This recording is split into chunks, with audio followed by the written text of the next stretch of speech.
ଜୟ ଜଗନ୍ନାଥ। ଆଜିର ଅନୁଚିନ୍ତା। ନମ୍ବର 1।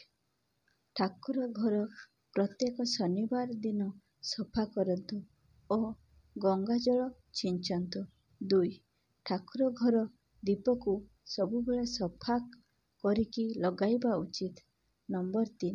ପୂଜା ଘରକୁ ଗୁରୁବାର କିମ୍ବା ଏକାଦଶୀ ଦିନ ସଫା କରନ୍ତୁ ନାହିଁ। ନମ୍ବର 4। କାଚ ପାତ୍ରରେ ଲୁଣ ରଖୁଥିଲେ ଶୁଭ ହୋଇଥାଏ। ନମ୍ବର 5। ଘରର କୋଣରେ ଅଳିଆ ଜମା ରଖନ୍ତୁ ନାହିଁ। 6. ବୁଢିଆଣୀ ବସା ଘରେ ହେବାକୁ ଦିଅନ୍ତୁ ନାହିଁ। ନମ୍ବର 7।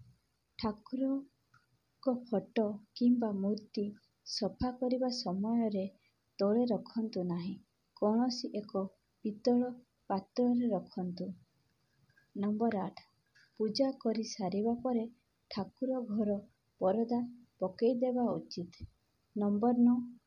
କେବଳ ଠାକୁର ଘର ଛଡ଼ା ଅନ୍ୟ ଘରେ ମହାଭାରତ ବହି ବା ମହାଭାରତ ଯୁଦ୍ଧର ଫଟୋ ରଖନ୍ତୁ ନାହିଁ।